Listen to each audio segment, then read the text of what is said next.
to Talk of the Town. What a treat it is for us to have the Maestro, the musical director for the Hilton Head Symphony Orchestra, John Morris Russell. This is the first time I have officially met you. Of course, I've seen you in action. There we go. But we have a lot to talk about, and it's great to have you with us and Thank Talk you. of the Town. Yes, thank you so much. So we're in the throes. We've got a lot going on in November with, of course, the holiday pops coming up. But let's first talk about you, just very quickly. Besides Hilton Head, you're also Maestro for a couple other organizations and orchestras. I'm the conductor of the Cincinnati Pops Orchestra in Cincinnati, and also the principal Pops conductor of the Buffalo Philharmonic.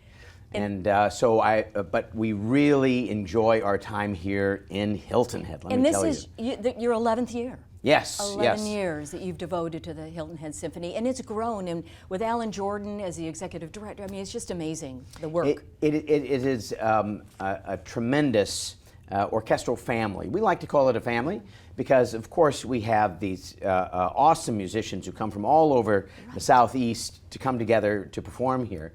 But our supporters and our patrons and the musical community here is very, very tight-knit, and it makes this place very special.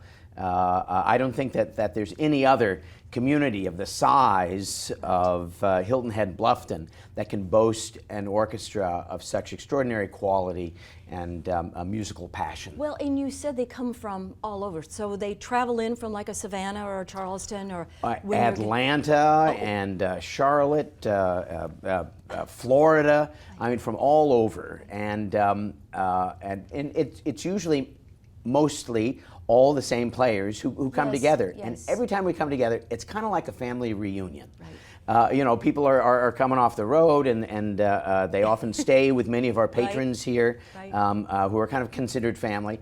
And you know, within just a couple of days, we get back together, and you just meld, and you're that ensemble. Right. It's a really exciting process to see the whole thing come to life. And you as the leader, I mean, you make that happen too. I mean, you've got to have a strong leader, a strong maestro to really work on the strengths of each individual musician. It's a fantastic team, and everyone is so devoted to what we do, and it's wonderful to perform at the First Presbyterian Church. It has fantastic acoustics. There's this great sense of intimacy, and those people, you know, I'm sure there are many people who said, well, you know, we do we go to a church to hear or orchestral concert? But the church was designed yes. It's a performance space. Specifically for performance space. And what's really great, it's kind of like music in the round. Yes. Because from the balcony seats, you get to see down into the orchestra.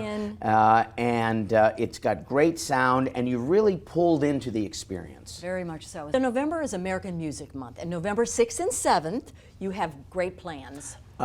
We celebrate American Music Month every November. Yep. And this year, Oran Etkin, fantastic clarinetist. He's both a jazzer and also a classical player on clarinet, just like his hero, Benny Goodman. Oh, wow. And the great Benny Goodman commissioned a series of classical composers to create works for him. And we're going to be performing one of those by Aaron Copland, the great American composer. And Aaron Copland wrote this jazzy piece. It's for string orchestra, harp, and a jazz clarinetist. But then he's created his own work based on everyone's favorite tunes by Benny Goodman. He's bringing his jazz trio, and this will be the world premiere for his piece, for his trio, along with the string orchestra.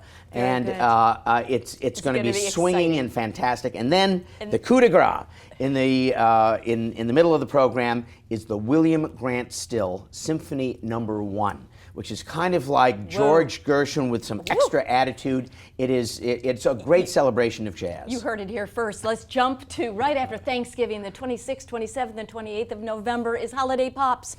We have just about 30 seconds left, Maestro. Well, we have 3 concerts. We'll be performing at Bluffton at St. Gregory on Saturday, the 26th, and the 27th and 28th. We're back in our home at First Presbyterian Church with our Hilton Head Symphony Orchestra chorus, Jennifer Charest, a gorgeous soprano, and of course our orchestra. Thank you so much for being with us. So much to look forward to for the holiday season. Absolutely. Thank you, Maestro. Cheers. Appreciate it.